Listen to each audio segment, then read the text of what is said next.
Good evening, good afternoon, and good morning, everyone. A warm welcome to our audience from the UK, Israel, Canada, and the US, and from many other countries in the world. I am Simon Bentley, the chairman of Yad Vashem UK Foundation, and I am now addressing you from London.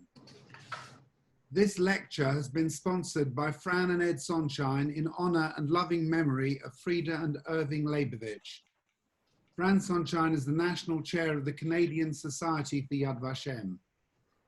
We're fortunate the Yad Vashem is bringing its unrivaled wealth of knowledge about the Shoah to us in the comfort of our homes via Zoom lectures with weekly email communications updating us about its online activities.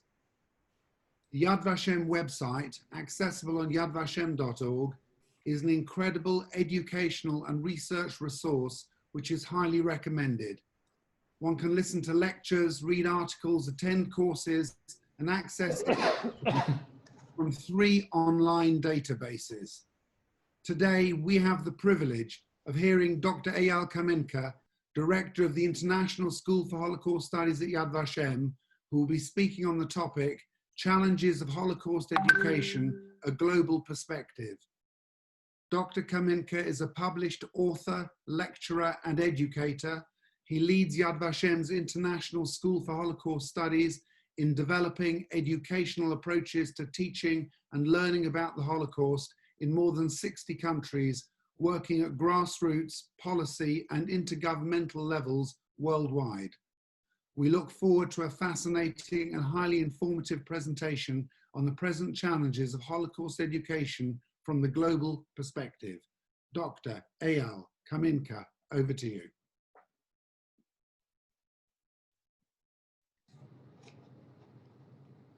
Thank you, Simon. And let me just put the first slide of the presentation so we can all communicate. Where is it? Here it is.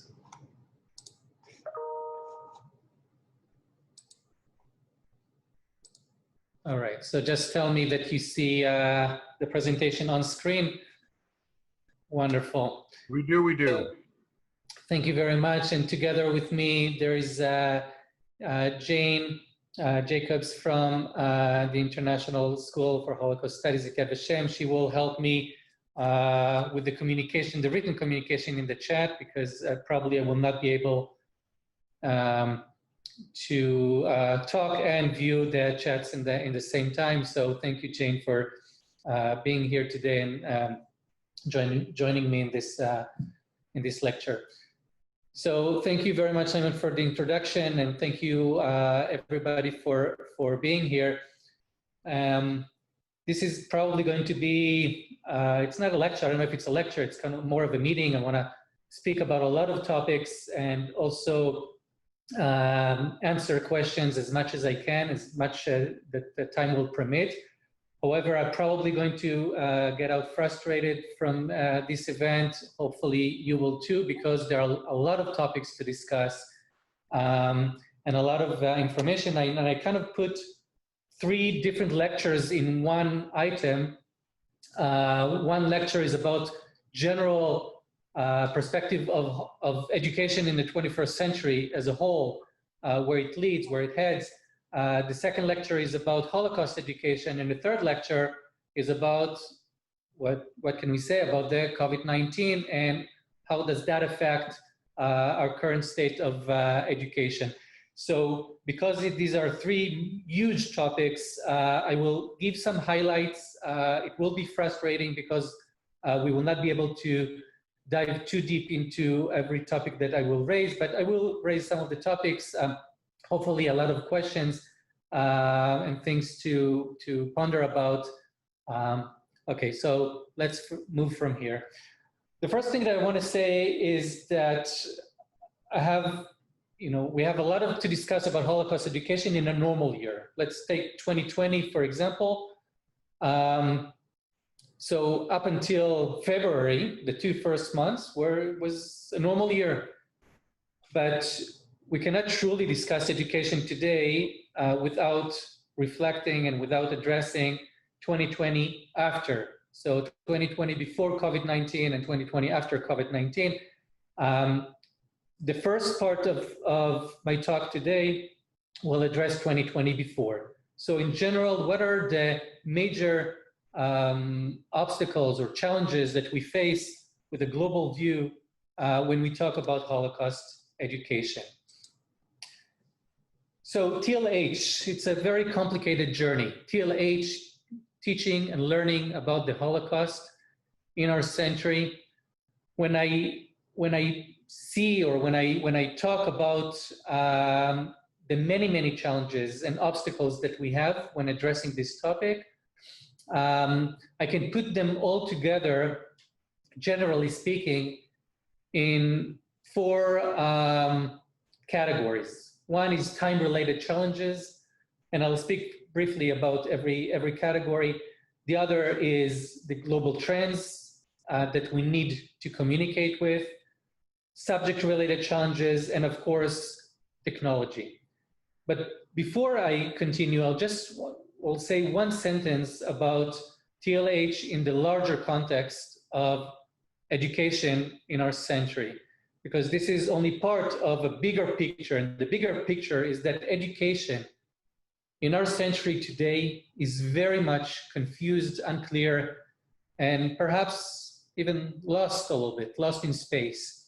Now, why do I say that? Because if you ask all the professionals, educators in our century, when they view to tell you what they think about the system, the educational system, they will say, no, it's outdated. The same systems that we built, the human beings built 250 years ago in the Industrial Revolution in order to train the future employees, the system itself is not relevant for today. It doesn't have, today we don't have the same goals, the same purposes. Technology takes us very far away from the structure that we had 200 years ago, but still we left the same structure, which makes you wonder, you know, what are we doing wrong and what do we need to do right? So everybody knows that we're doing wrong, but very few people know what to do that is right. And which makes everybody in this century regarding education, as the sign says, and you probably can see it on the screen, very much confused. So there are models, there are initiatives, but no one knows really the answer. By the way, COVID-19 in many ways is a huge challenge, and that brings us perhaps backwards in terms of education, but also a huge opportunity to go much faster in terms of going forward. Let me take the first category of time and distance. So one of the main challenges that we have when we addressing the Holocaust in the arena of education, and we're trying to convince students and teachers to deal with this topic, is that it's perceived as very old, ancient history.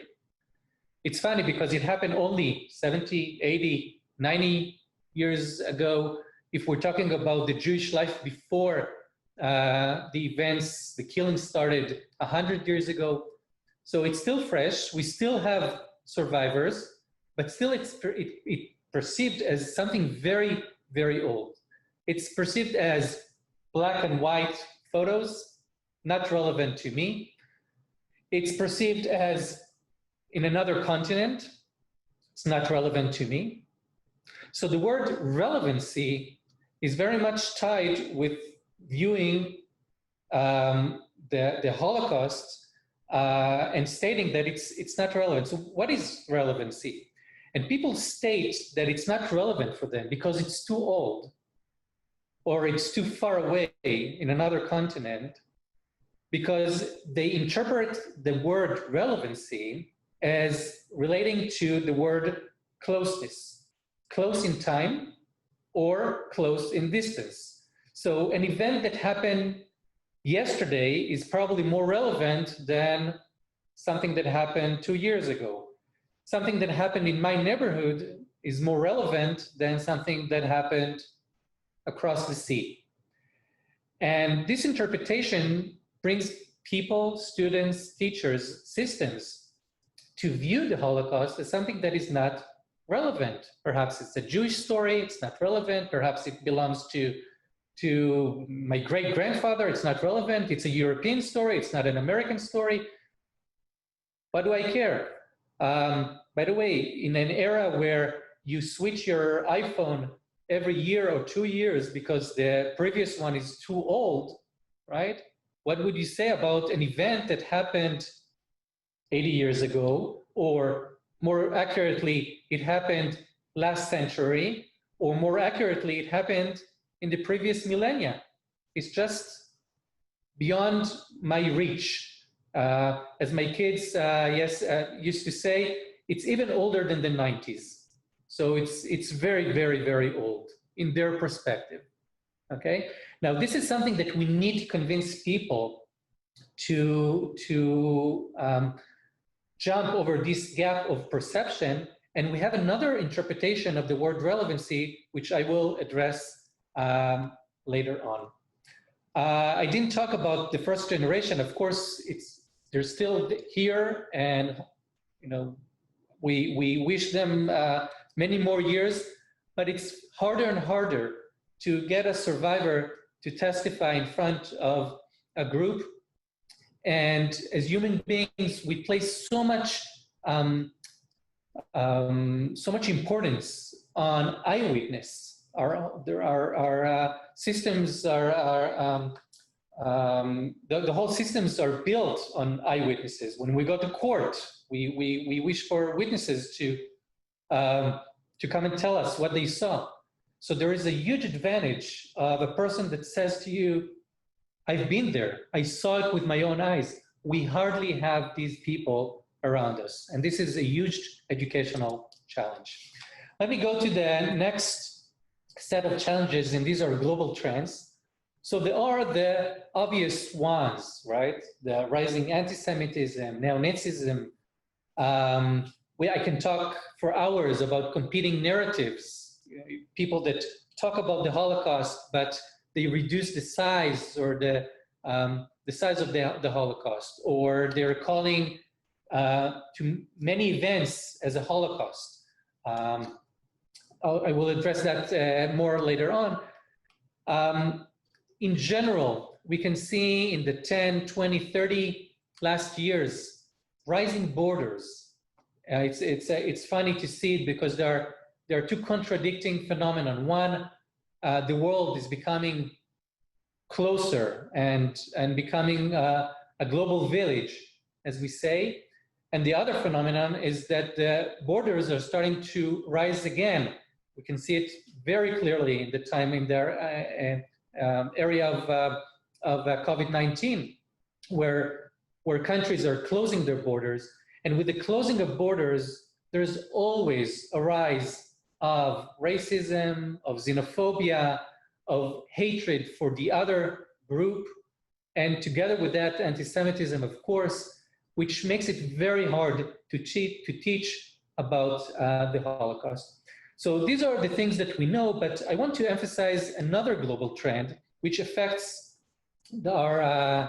us as educators, and that is the fake news that we see everywhere, and we know about it and we hear about it, especially in politics.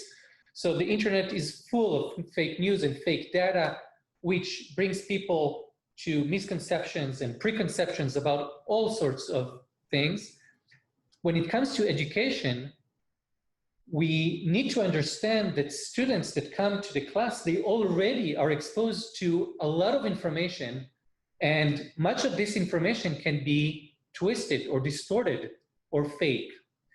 And this is something that teachers find it very, very hard. And when we talk about the Holocaust, we often can find a situation where a teacher will say, okay, let's talk about the Holocaust, and such and such, so many Jews have died in the Holocaust, and a student will say, no, it's not true. I read about it, or I heard it from my parents that it's not true because I was exposed to different sources of information. And the role of an educator as a sole provider of information, of sound information, deteriorated. It's gone.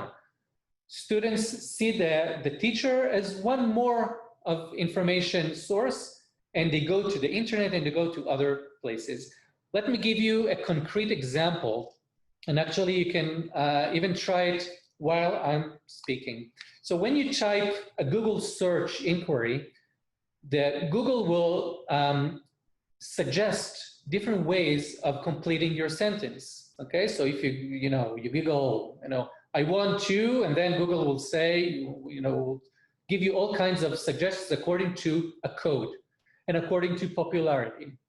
So when I tried a while ago to type Hitler was, and I started to type the words Hitler was, Google suggested all kinds of different ways to finish my inquiry, my search inquiry, okay? And here it is in front of you.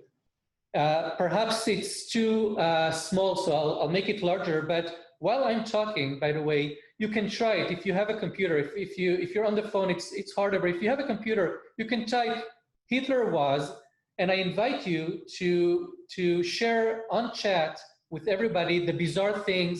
If you get bizarre things, perhaps you won't get bizarre things, I don't know. This is the thing that I got, okay? So Hitler was a sensitive man.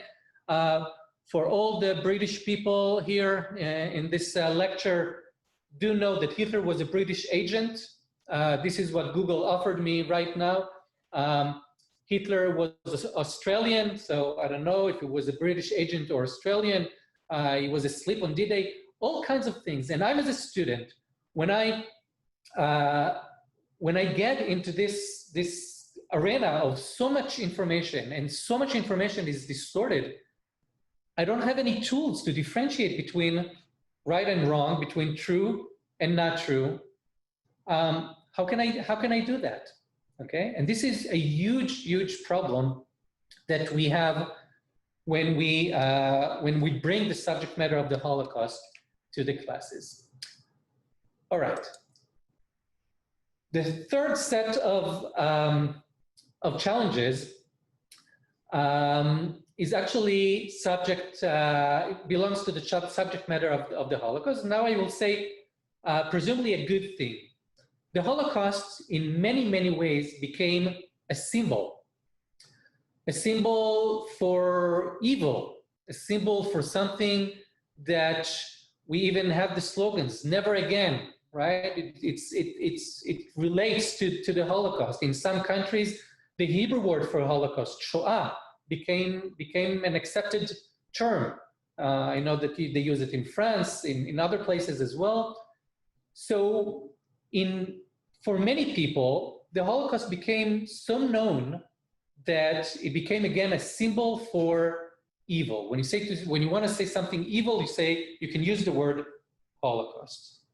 However, and this is a big thing, in education, and by the way, I think in life as in general, not only in education, the role of symbols is very important. But if you leave a symbol only as a symbol with no content underneath it, it becomes empty. And when a symbol becomes empty, then it's very easy to get to a place where you use and abuse the symbol. So people forget. They know about the Holocaust, they know there was something bad, but they forget that it was a time and a place for the Holocaust. They forget that the Jewish role sometimes in the Holocaust. There are, as you can see on the screen, unable to identify Auschwitz because the symbol became popular culture. And underneath, they can put a lot of misconceptions and a lot of wrong data and still use the word Holocaust and politicize the word Holocaust and change the narrative and change the story underneath the term. So this is something that we deal with when we talk about the Holocaust. People will say, yeah, I know the Holocaust, but sometimes all the way to the extent where they don't even know that the Holocaust is related to the Jewish people. I have a very peculiar story about that, but I will save it only for if we have time at the end, because I don't want to miss the next stage of this lecture. So how do you transform a symbol into meaning? You do that through very hard work in transforming information into knowledge. And you need, in order to do that, you need a lot of time. And this is something that we have less and less in the education systems all over the world. When I interviewed about 3 years ago, I interviewed a teacher from Spain about how much time is allocated for the Holocaust in Spain, and as an average teacher. And she calculated in her head, and she said, well, it's part of a course, a yearly course, She kind of thought about it, and she said, yeah, we give it about 20 minutes. So 20 minutes to understand the complexity and the content and the unprecedented of the Holocaust. How can you do that? A teacher, what can do in 20 minutes is probably throw some numbers, 6 million, throw to the air that the Holocaust was bad, and move on. And this is something that students will just get nothing from it. And by the way, we see contradicting phenomenon again, that as much as more people are aware about of the Holocaust and the term, there's rising anti-Semitism everywhere. So how can that be explained? And some of the explanation is because the Holocaust stayed as an empty symbol and with no content behind. So the other set, and the fourth set of challenges, by the way, in a normal year, and this actually, the technology will bring us to this very peculiar and very different year that we have, the 2020. The other set is the gap between technology and schools and all over the world. So we live in an era where technology, the rate of change is so fast and so big that it's really hard to stay up to date. Some people view the area that we live in as technology. So the combination, the augmentation between humans' capabilities and technology tech capabilities, and how does that affect our line of thinking?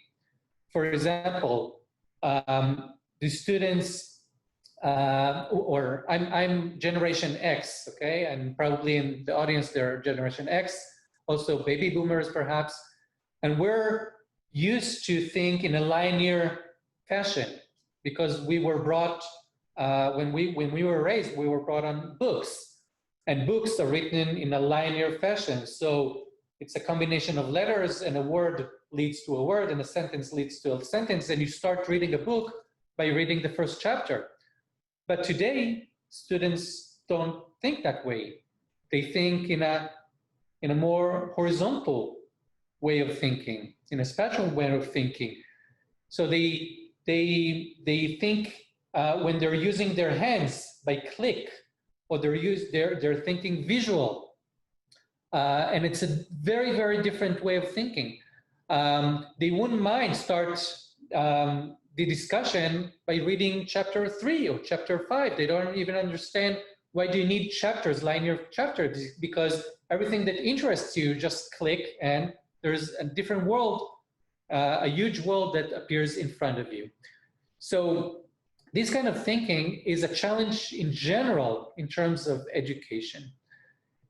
When we talk about technology, basically it promises gives us more in less. So more time available for our leisure, more comfort, more happiness, in less effort, in less time, in less resources. This is the promise. And this is the essence of technology, basically to make us happy.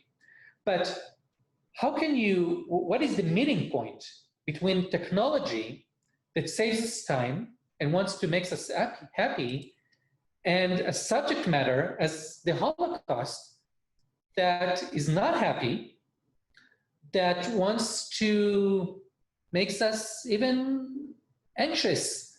And I call it ethical anxiety, to cause us to look at the bad sides of humanity, also the good sides, but mainly the darkest sides of humanity, and makes us feel anxiety. When you say the word anxiety, everybody freaks out almost. I mean, it's horrible. We don't want it to have an anxiety, but this is the subject matter. So the meeting point is very, very hard to make the right balance.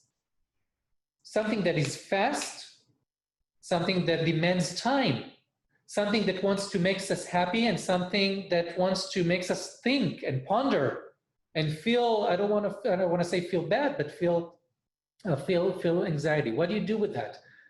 I always say to the team here, how can you dare teach about the Holocaust in 280, it used to be 140 characters of Twitter, a fast social media. How can you dare teach about the Holocaust in 280 characters?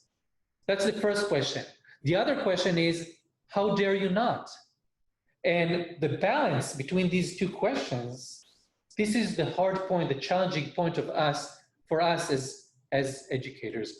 Let me give you a few concrete examples of things that we see in the market. So everybody met Eva from Eva's Story a year ago. That was a huge thing. It reached, it was, for the ones that don't know, it was the story of the Hungarian child, girl named Eva. By the way, Vashem has her diary as her book, published her book, and they made a story in Instagram about her. So what would that girl think about or talk about or behave if she had an Instagram during the Holocaust? And you can see here a feed of something that was actually published in order to get the attention of people. So a TV interviewer, saying to Eva, hello, Eva from Budapest. Hi, Rafi. So the Holocaust is approaching. How do you prepare for such a thing? Oh, I collect things. Any plans for the future? Rafi, I don't survive the Shoah. Oh, just as well. Any thoughts? So, and this is a kind of discussion that appeared in the social media in order to get the attention. Do we want that? Can we stop that? It reached around 100 million viewers. Great, it raised the awareness. This is a great thing. However, it's very, very complicated in terms of education, because awareness doesn't necessarily lead to action and to learning. And the format of Instagram was a little bit more shallow than deep. And what will happen, and if, I don't know, next year someone will have the idea of, instead of doing an Instagram about Eva stories, we'll do something about Hitler's stories or Hitler's day, and we'll create the kind of empathy that was created with Eva. So this is an example of a meeting point between technology, in this case, social media, and education. I want to show you a line of emojis, images that we can put on social media. This is not something real. This is actually a work of a student, design student from Heat College, Holon in Israel. Try to imagine what people will send to each other as images in the near future when they want to say something bad about, you know, their day. My boss was such a Nazi, and here I can bring some more. I can send images that reflect that feeling, or, you know, my day was so chaotic, it was real Holocaust, or I'm starving, and have some images that relate to the Holocaust. Do we want that? Can we stop that? Another meeting point between technology and education. This is a board game of how to stop the fascists, but people can play this board game. It's called Secret Hitler. People can play this board game as the fascists, and they can play it as the liberals, and you can win as fascists, you can win as liberals. Do we want to take sides when we play games? But this is nothing compared to the next thing that I want to show you. Now, the next slide is going to be some disturbing photos, and so excuse that, but here I gave a spoiler. I want you to see these three photos on screen. Now, I'm going to ask a question. You can write, they are numbered. You can write on chat. Are all photos, or what photo is real and what photo is fake on screen? So you can write 1, 2, or 3, fake or real. I'll give you a few more seconds. I don't know if I can see the chat from here.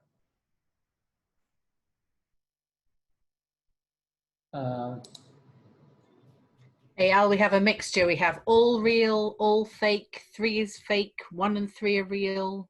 Wonderful. I can't see the chat. Thank you, I'm Jane. telling you, yeah. 1 is real, 2 and 3 are fake, 2 and 3, whole range. Wonderful. So just for your information, all these photos are fake.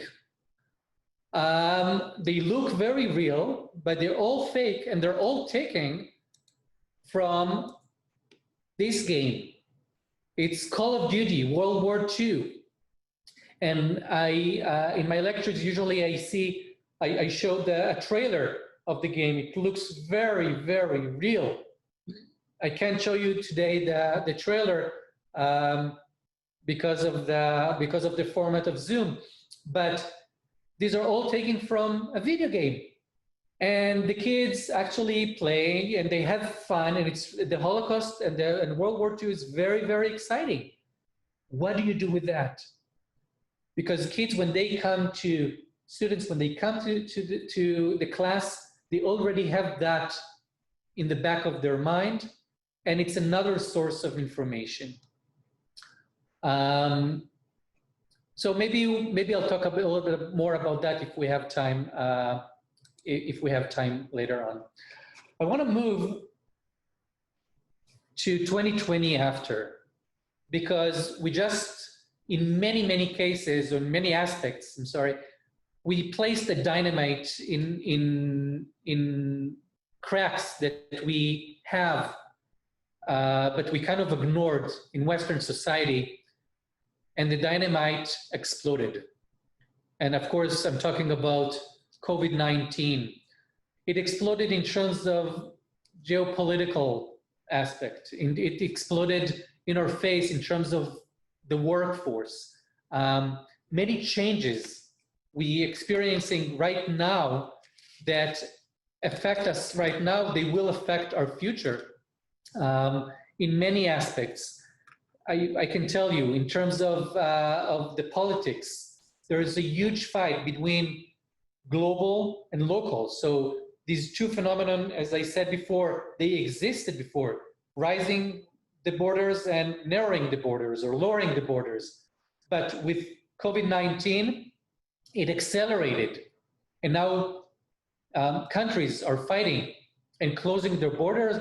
They're also fighting over saving me or saving us, or my personal freedom, and what I'm willing to give in terms of personal freedom for personal safety or the tribe's safety, the group safety. There is a huge aspect of long-term planning. And the next 2 weeks, you know, when I studied my MBA about, I don't know, 20 years ago or even more, there was short-term, mid-term, and long-term planning. Long-term planning was for the next, in companies, in organization, was for the next 20 years. Today, long-term is probably the next, I don't know, half a year. It's just crazy, okay? So there are a lot of changes with this respect, and everything that I say now reflects on the education arena that, that we're dealing with. In terms of workforce, we're talking about flexible hiring models, okay? So you know that from where you live, people work from home. Some people don't want to return back to the office. They feel quite all right in their home arena, and they want a different balance between work and family. Will that affect our education? I don't know. Automation, will that affect our schooling education? Perhaps. And of course, the technology versus the human interaction. So everything here affects everything, and we just see accelerated phenomenon in the world. In terms of results or effects, we already see increase in discrimination, increase in domestic violence. We see it in many places. We see a lot of fear and uncertainty.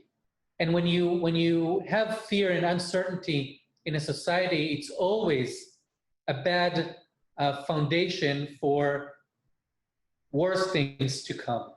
We see rising nationalism. Again, it was before, but now it's increased.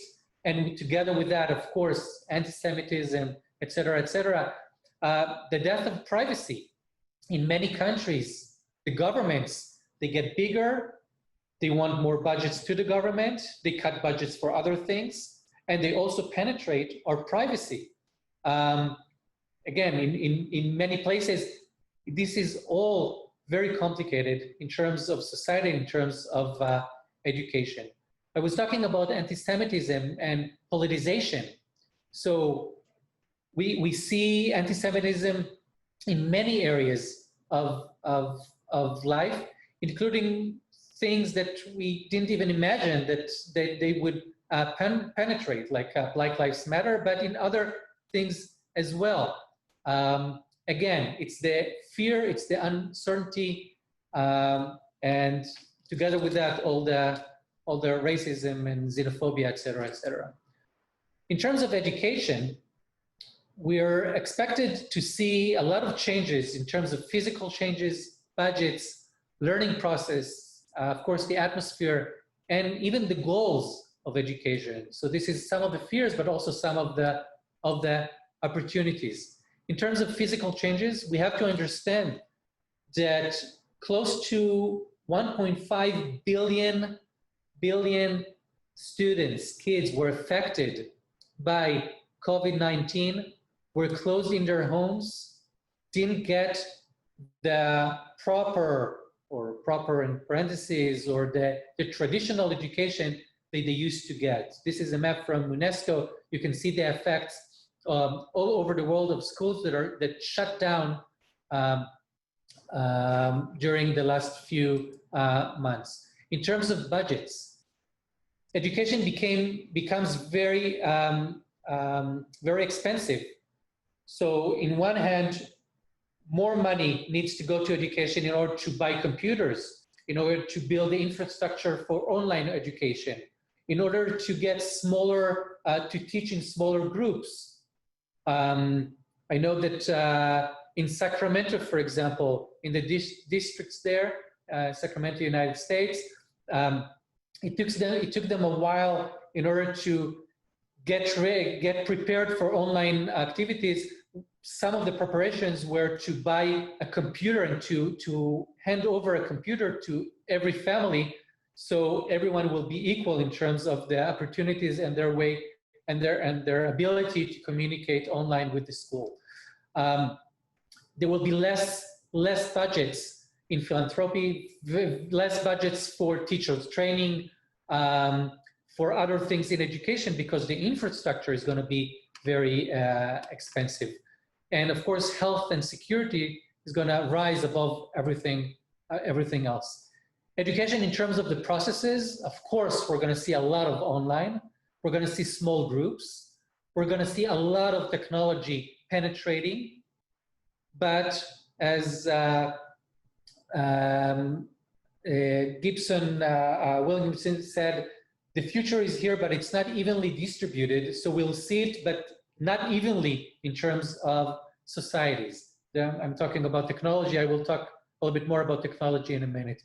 We're going to see new initiatives, but accelerated in terms of what you try in the classroom. For example, reverse classrooms that already exists for several years, but we'll see it more and more such initiatives. All these things, changes in the processes, and I could write much more, are going to cause a lot of problems and a lot of difficulties and challenges in terms of safety, safety of students and kids in the internet. For example, many teachers used Zoom, but they were hacking into Zoom, and you can get personal information and personal information about students in Zoom. What do you do with that? How do you protect students? Learning environment, socioeconomy, of course, everything is gonna be a challenge in terms of the education systems. So when we see all of that, I'm asking myself and I'm asking you, who has the bandwidth to learn about the Holocaust? How can we convince systems, teachers, students to deal with the Holocaust? It's gonna be harder and harder. As I said, William Gibson said, the future is already here, but it's not evenly distributed. And a sentence that is usually people think that Albert Einstein said, I'm not sure about that insanity is doing the same thing over and over again and expecting different results. We're not going to do the same things all over again. This is something that systems will change because they must change. So we're starting to talk about future-oriented pedagogy. And with that regard, I'll just show you a small model that we're following, analyzing. 5 minutes, Eyal. Oh, thank you, Jane. Analyzing the trends, the future trends, that as much as we can, because no one expected COVID-19. So there are trends that we cannot forecast, but as much as we can look into the future in terms of steep, so social, technological, economical, educational, environmental, and political. And from there, try to state what are the principles and what are the skills that we want our students to have. And we already can talk about several principles in terms of personalization or collaboration. I think I have it in the next slide. We're gonna see transformation from focus on content or curriculum to transdisciplinary fields. Okay, so fields that encompass many fields that were separated before, but now that you bring them together. We're going to see knowledge transforms into learning and meta-cognitive skills, language transforming into communication skills. And this is something completely different in terms of the skills that you want to acquire. One size fits all. This is basically what happens in education systems. The 80% gets the same thing. No, we're going to see more personalized learning. And at the same time, we're going to see also more collaborative learning and informal learning, because learning can happen in everywhere, all the time, in the evening as well, and it's a lifelong process.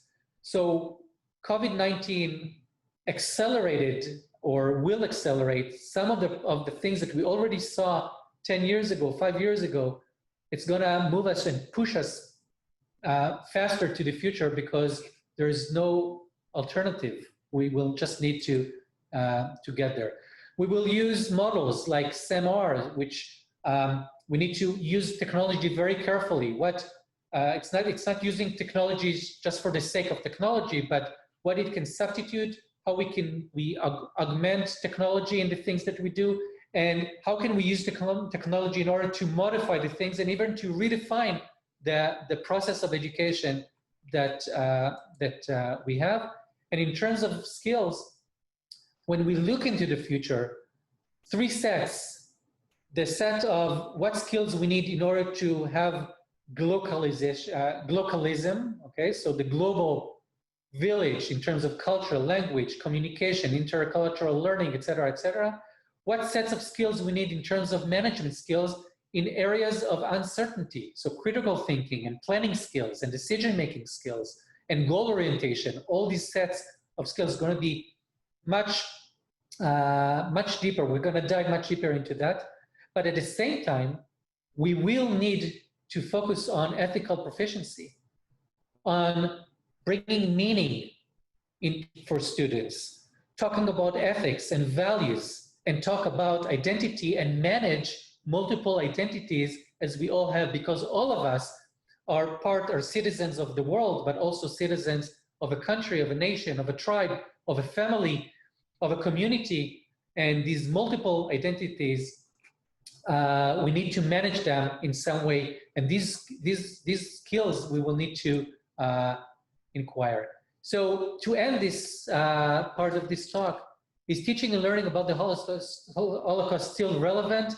The answer is absolutely yes, but it's going to be harder to convince people to show them the relevancy. So when I talked before about relevancy as something close in time and space, I said I have a different interpretation, and the different interpretation is relevance equals to meaning. If we can show students, people, that they have meaning we can create meaning when they talk or learn about the Holocaust, then and only then it will be relevant for them. So how do you create meaning? So first of all, you need time. There's time and place for the Holocaust. You need the process of transforming a symbol through a learning process into meaning. You need personal involvement.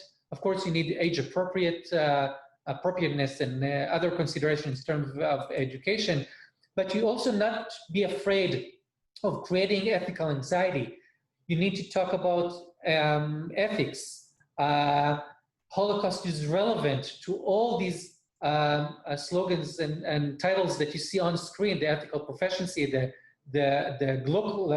globalism, or understanding today's world and shaping the democratic future.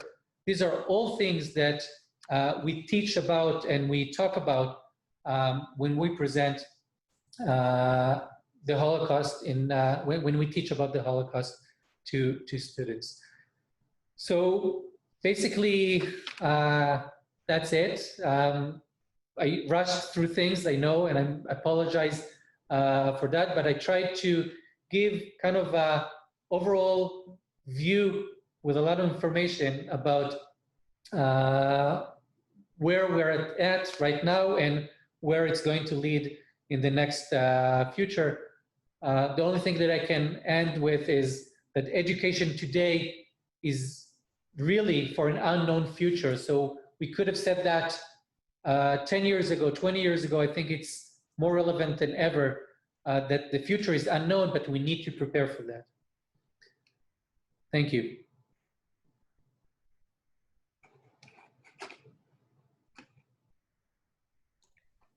Okay, thank you, Eyal. We've had some questions, which I will read out now. How can we teach children about religious hatred and racial discrimination without mentioning the Holocaust? Perhaps this is why there has never been a decline in racial hatred, because it's just not being covered in education enough. And I'll mention as well that there were also in the chat quite a bit of discussion about what's happening in different countries regarding Holocaust education.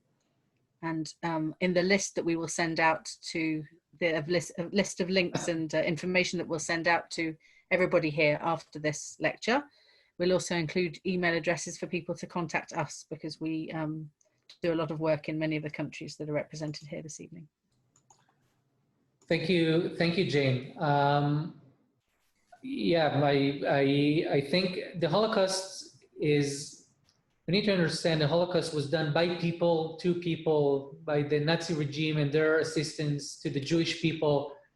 It has all the elements that to talk with the next generation students about hatred, about extreme ideology and where it can lead, about human rights, of course about anti-Semitism, about racism. So this is the most extreme event in human history, I mean that's a very powerful educational tool. Anything else that, because I didn't see the chat, Jane, things that... We just had another question now, which could also be a lecture in itself, which says, you mentioned age appropriateness. At what age should we begin discussing the Shoah? That's actually a great question, but the answer is depends where you are at. Because here at Yad Vashem, we develop a lot of content. It's all age appropriate. We work with more than 60 different countries. Every country has its own unique nuances and unique public sphere. And we have to have a dialogue with that public sphere. So in Israel, students start talking about the Holocaust very, very young ages. And we can't ignore it. And then we provide the tools for educators, also for parents, on how to deal with tough questions when a 3-year-old or a 5-year-old or an 8-year-old are asking these questions. In other places where this is not the public sphere, I think a person needs to be careful in presenting material. Again, I would advise to consult with professionals from Yad Vashem in order to locate the right materials for the younger ages. Usually we try to explain some terminology and to show the light in the chaos and in the total evilness that happen, and gradually take the student along the age, take it to a more deeper understanding of the Holocaust, but we do it gradually.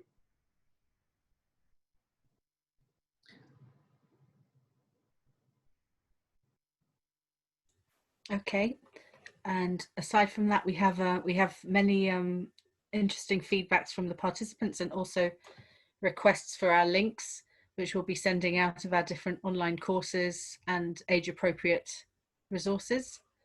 And with that, I think I'm going to hand over back to Simon Bentley. Thank you very much. Thank you, Eyal, for a really interesting and enlightening lecture regarding the challenges of Holocaust education, especially in the light of COVID-19. And thank you, Jane, for facilitating the chat and raising the questions asked online. Thanks again to Fran and Ed Sonshine, who sponsored the lecture today in honor and loving memory of Frida and Irving Leibovich.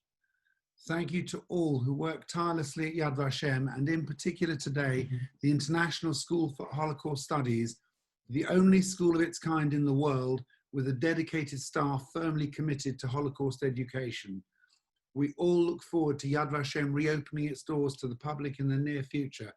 My understanding is that the museum complex and grounds are scheduled to reopen on 16th August 2020. So let's hope that that actually does take place then. Meanwhile, keep well and safe. Thank you.